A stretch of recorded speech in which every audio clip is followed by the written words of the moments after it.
अस्सलाम वालेकुम गाइस। आज हमारा जो टॉपिक है वो हमारे पास जो है ना वो हम गाइडेंस का 49 चैप्टर पढ़ेंगे। ठीक है। और मतलब टॉपिक्स हमारे पास वही होंगे, लेकिन अंदर हम जो है ना उसके अंदर ही न्यूरो एनाटमी के भी जो थोड़े टॉपिक्स है उसको भी क्लियर कर लेंगे जो इससे रिलेटेड हमारे पास होने वाले हैं। ठीक है, जिसमें हमारे पास ट्रैक्स वगैरह आ रहे होते हैं, तो वो हम ट्रैक को भी ना एनाटमी से रिलेटेड भी इसमें कवर कर लेंगे। ठीक है। तो अब हमारे पास जो है इसमें हमने क्या करना है कि pain and the thermal sensations जो है वो हमने देखनी है। जो पिछला चैप्टर था उसके अंदर हमने जो है वो डॉट्स कॉलम वाली सेंसेशंस देखी थी हमने, जिसके अंदर हमारे पास vibration, proprioception, 2 point discrimination, tactile वाली ये सारी उसमें आई थी। अब इसमें हमने जो है वो पेन एंड थर्मल सेंसेशंस देखनी है। पेन के हमें रिसेप्टर्स का हमें पता है नाम, नोशो रिसेप्टर्स होता है, थर्मो का हमारे पास थर्मो रिसेप्टर्स होता है। ठीक है, ये भी हमने पहले पढ़ लिया। अब हमें देखना है कि हमारे पास इंपॉर्टेंस ऑफ पेन क्यों है, लेकिन हमें पेन होती ही क्यों है। ऐसा भी तो हो सकता था कि हमें पेन होती ही ना, ठीक है, कि मतलब ना होती पेन, हमें पेन होने से क्या फ़ायदा क्या हो रहा है पेन होने से, क्योंकि कोई भी चीज़ हमारे पास बॉडी में है तो उसको कोई ना कोई हमारा बेनिफिट है ही है। तो हम कहते हैं कि जब भी हमारे पास जो है ना वो टिश्यू डैमेज होता है तो हमारे पास जो है वो हम पे पेन होती है। ठीक है। और हम जो है वो उस पेन से रिएक्ट कर रहे होते हैं। बिल्कुल, अगर हम जो है वो कहीं बैठे हुए और हमने एक टांग के ऊपर ज़्यादा वजन डाला हुआ है तो हमें उसमें पेन होने लग जाएगी।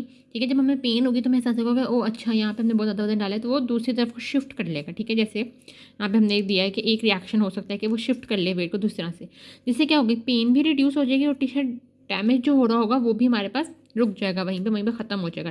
ठीक है।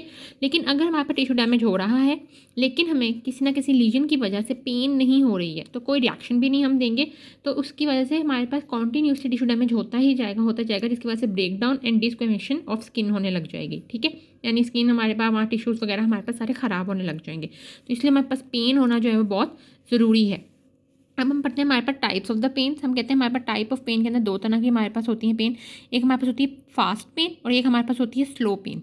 फास्ट पेन हम कहते हैं हमारे पास विद इन 0.1 सेकेंड हमें फील हो जाती है कि ये मतलब हमें पेन हुई है, जबकि जो स्लो पेन है वो हमारे पास 1 या इससे ज़्यादा हमारे पास सेकंड ले रही होती है। ठीक है, और फिर हमारे पास इंक्रीज़ करती है स्लोली स्लोली, उसकी हमारे पास इंटेंसिटी जो है वो इंक्रीज़ करी जाती है। फास्ट पेन को हम शार्प पेन भी कहते हैं, प्रिकिंग पेन भी कहते हैं, एक्यूट पेन भी कहते हैं, इलेक्ट्रिक पेन भी कहते हैं, जबकि स्लो पेन को हम स्लो बर्निंग पेन भी कहते हैं, एक्टिंग पेन भी कहते हैं, थ्रोम्बिंग पेन भी कहते हैं, नॉजियस पेन भी कह रहे हैं और क्रॉनिक पेन भी कह रहे हैं। ठीक है, हम कहते हैं हमारे पास जो फास्ट पेन होती है ना वो हमारे पास हाईली लोकलाइज्ड होती है, यानी अगर हमें फास्ट पेन हुई है, किसी ने हमें सुई चुभोई है, कोई पिन हमें लगी है कहीं पे भी, मैं पता होगा कि अच्छा नहीं इसने इस पॉइंट के ऊपर जो है ना वो हमें पिन लगाई है।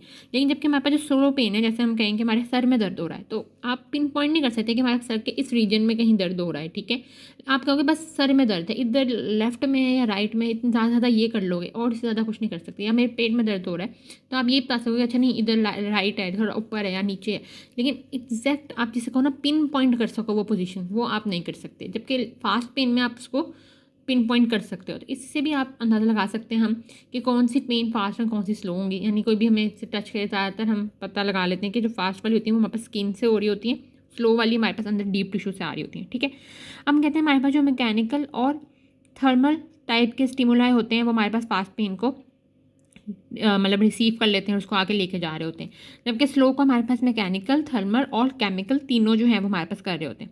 अच्छा, अब केमिकल के अंदर हम कहते हैं हमारे पास डिफरेंट जो है वो केमिकल सब्सटेंसेस जो है वो रिलीज़ हो रहे होते हैं जहाँ पे भी हमारे पास पेन होती है। तो उसमें हमारे पास जो है वो ब्रेडिकाइनिन होता है, सेरोटोनिन होता है, हिस्टामिन होता है, पोटाशियम आयंस होते हैं, एसिटाइल कोलिन होता है और हमारे पास प्रोटियोलिटिक एंजाइम होते हैं।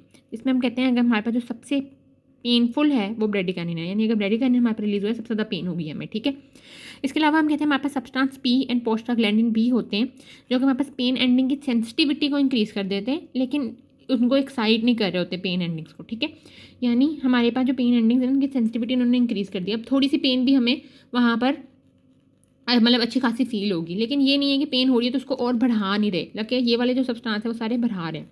अब हम कह रहे हैं हमारे पास जो फास्ट पेन के हमारे पास जो फाइबर्स होते हैं वो हमारे पास ए डेल्टा फाइबर्स हो रहे होते हैं, 60 to 30 मीटर पर सेकंड की स्पीड से लेके जा रहे होते हैं, जबकि हमारे पास स्लो के जो है वो टाइप सी फाइबर्स होते हैं, 0.5 से 2 मीटर पर सेकंड की स्पीड पर हमारे पास लेके जा रहे होते हैं। अब हम बात करते हैं हमारे पास पेन रिसेप्टर्स की, जो कि हमारे पास फ्री एंड वाइंडिंग्स हैं, वो हमारे पास सुपरफिशियल लेयर ऑफ स्किन में प्रेजेंट होती हैं, मेनली यहाँ से फास्ट पेन जाएगी। फिर ऑस्टियम में यानी बोन की हमारे पास जो कवरिंग है वहाँ पर, आर्टिरियल वॉल्स में हमारे पास प्रेजेंट होगा, जॉइंट के सर्फेसिस के अंदर प्रेजेंट होगा, and falx and tentorium cranial wall के अंदर वहाँ पे भी हमारे पास ये प्रेजेंट होने वाला है।